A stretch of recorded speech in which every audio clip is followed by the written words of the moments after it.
once again.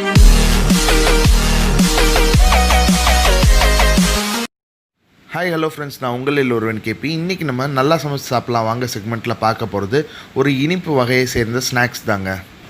அது வேறு எதுவும் இல்லைங்க, நிறைய மருத்துவ குணங்கள் நிறைஞ்சிருக்க பப்பாளி பழத்தை வச்சு அல்வா செய்கிறது எப்படின்னு பார்ப்போம். இந்த பப்பாளி அல்வா செய்ய போகிறது யாருன்னு பார்த்தா உங்கள் எல்லாரோட ஃபேவரேட்டான பார்வதி பாட்டி தான். ஆனால் ரெசிபி சொன்னது எங்கள் அத்தை. ஸோ கிரெடிட் அவங்க 2 பேருக்கும் தான். நான் எப்பவும் போல் டிப்ஸ் சொல்லிவிட்டு வாய்ஸ் ஓவர் கொடுத்துட்டு எடிட்டிங் அண்ட் வீடியோ மட்டும் பார்த்துக்கிறேன். பப்பாளி பழத்தில் நிறைய மருத்துவ குணங்கள் இருக்குதுன்னு சொன்னல, அது என்னென்னு பார்ப்போம். பப்பாளி பழமும் நார் சத்து நிறைஞ்ச ஒரு உணவுப் பொருள் தான். இது கொலஸ்ட்ரால் லெவலை கம்மி பண்ண உதவும். வெயிட் குறைக்கணும்னு நினைக்கிறவங்க பப்பாளி பழம் கொஞ்சம் நிறைய சாப்பிட்டுக்கலாம். பப்பாளி பழத்தில் நிறைய ஆன்டி ஆக்சிடென்ட்ஸ் இருக்குது. இதனால் இம்யூனிட்டி லெவல் ரொம்ப நிறையவே இன்க்ரீஸ் ஆகும். பப்பாளி பழம் தொடர்ந்து சாப்பிட்டு வந்தாங்கன்னா heart disease and prevention of கேன்சரும் இதில் சாத்தியமாகும்னு சொல்கிறாங்க. நார்ச்சத்து நிறைய இருக்கிறதுனால டயபெட்டிக்ஸ் பேஷண்ட்ஸ் இதை கண்டிப்பாக எடுத்துக்கலாம். அது மட்டும் இல்லைங்க, பெண்களுக்கு மாதவிடை பிரச்சனைக்கு தவிர்க்கிறதுக்கு ஒரு சிறந்த மருந்தாக பப்பாளி பழத்தை எடுத்துக்கலாம். இப்போ நான் சொல்ல போகிறது ரொம்ப முக்கியமான ஒரு ஹெல்த் டிப்ஸுங்க. பப்பாளி பழத்தை நறுக்குனதுக்கப்புறம் நடுவில் இருக்க பப்பாளி விதைகளை தூர போட்டு வேஸ்ட் பண்ணிடக்கூடாது. ஏன்னா முன்னாலேயே சொல்லியிருந்த மாதிரி ரொம்ப முக்கியமான 2 ஆன்டி ஆக்சிடென்ட்ஸ் அதில் இருக்குது. அது ஃப்ளேவனாய்ட்ஸ் அண்ட் பாலிஃபெனால்ஸ். இந்த 2 ஆன்டி ஆக்சிடென்ட்ஸோட முக்கியமான வேலைன்னு என்னென்னு பார்த்தீங்கன்னா, நம்ம லிவர் அண்ட் கிட்னியோட ஃபங்க்ஷனிங்கை நல்லா வச்சுக்கிறதுக்கு தான். நம்ம உடலுக்கு போகக்கூடிய உணவுப் பொருட்களில் கழிவுகளையும் சத்தான பொருட்களையும் பிரித்து எடுக்கக்கூடிய ஃபங்க்ஷனிங் பண்ணுறது லிவரும் கிட்னியும் தாங்க. ஸோ இந்த மாதிரி நம்ம லிவரும் கிட்னியும் தொடர்ந்து செயல்பட்டுட்டு வர்றதுனால அப்பப்போ கழிவிறக்கம், அதாவது டீடாக்ஸ் பண்ணிக்கிறது ரொம்ப நல்லது. நம்ம சிறுநீரகம் மற்றும் நுரையீரலில் டீடாக்சிஃபிகேஷன் சொல்கிற கழிவிறக்கம் பண்ணுறதுனால அதோட வேலைகளை அது துரிதமாக பண்ணிகிட்ருக்கோங்க. பப்பாளி பழ விதையை வச்சு எப்படி நம்ம லிவரையும் கிட்னியோட டீடாக்சிஃபிகேஷன் பண்ணிக்கிறதுங்கிறது ரொம்ப ஈஸியான மெத்தட் தாங்க. பப்பாளி பழ விதை கொஞ்சம் கசக்க தான் செய்யும். கசப்புத்தன்மை பிடிக்கும்னு சொல்கிறவங்க கொஞ்சம் வெயிலில் காய வச்சு அதை அப்படியே சாப்பிட்லாம். கசப்புத்தன்மை பிடிக்காதவங்க கொஞ்சம் தேன் கலந்து சாப்பிட்லாம். குழந்தைகளுக்கு கொடுக்க போகிறீங்கன்னா அதை ஒரு ஸ்மூதி மாதிரி பாலும் தேனும் கலந்து சேர்த்து கொடுத்து பாருங்கள்.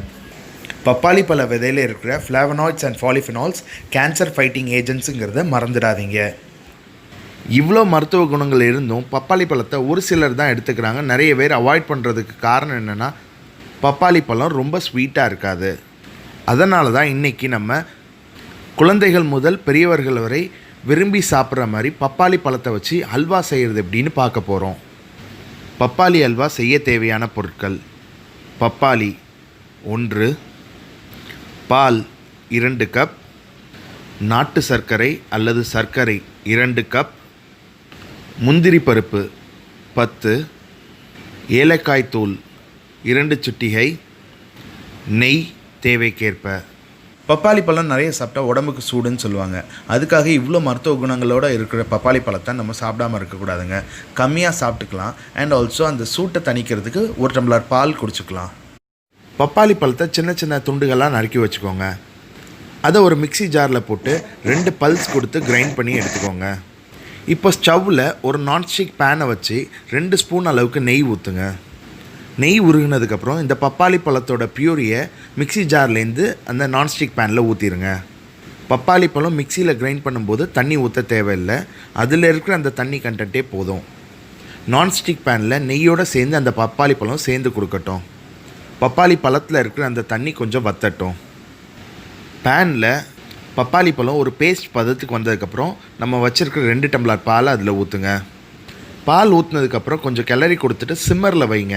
ஒரு 5 நிமிஷம் வரைக்கும் ஆகும் அந்த பால் இதோட பப்பாளியோடு சேர்ந்து நல்லா வத்துறதுக்கு. ஃபுல் ஃப்ளேமில் வச்சிங்கன்னா வெளியிலலாம் செதறும், மேலே படுறதுக்கும் வாய்ப்புகள் இருக்குது. அதனால தான் சிம்மரில் வைக்க சொன்னேன். ஒரு 5 நிமிஷம் சிம்மரில் வைங்க. கிளறி கொடுத்துக்கிட்டே இருங்க. பாலும் பப்பாளி பழமும் சேர்ந்து நல்லா குக்காய் வந்துடுச்சு.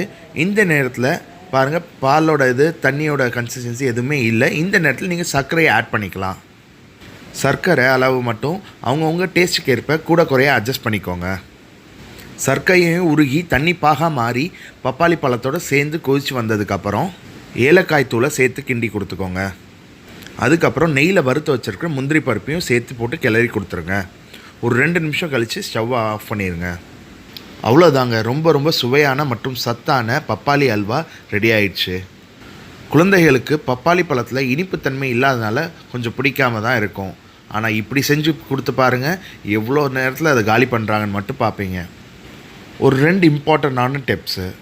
சர்க்கரை நோயாளிகளுக்கு கொடுக்க போகிறீங்கன்னா சர்க்கரை அளவை சுத்தமாக குறைச்சிட்டு இல்லை போடாமலே இருந்துட்டு 2 ஸ்பூன் அளவுக்கு நாட்டு சர்க்கரை சேர்த்து கொடுங்க.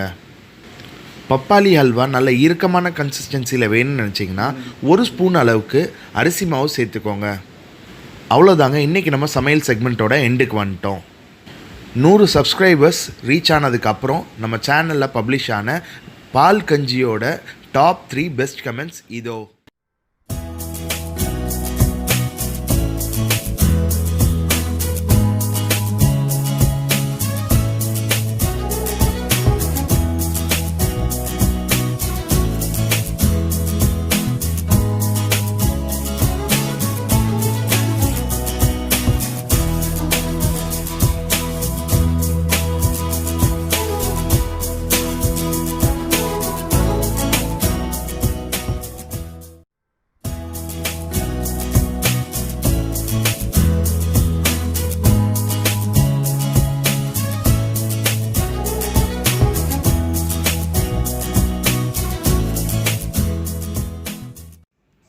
இந்த வீடியோ உங்களுக்கு பிடிச்சிருந்தா லைக் பண்ணுங்கள், ஃப்ரெண்ட்ஸ் அண்ட் ரிலேட்டிவ்ஸ்க்கு ஷேர் பண்ணுங்கள்.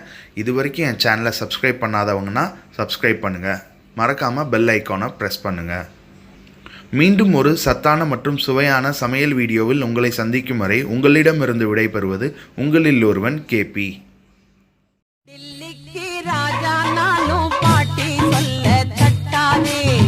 பட்ட படிப்பு படித்து வந்தாலும்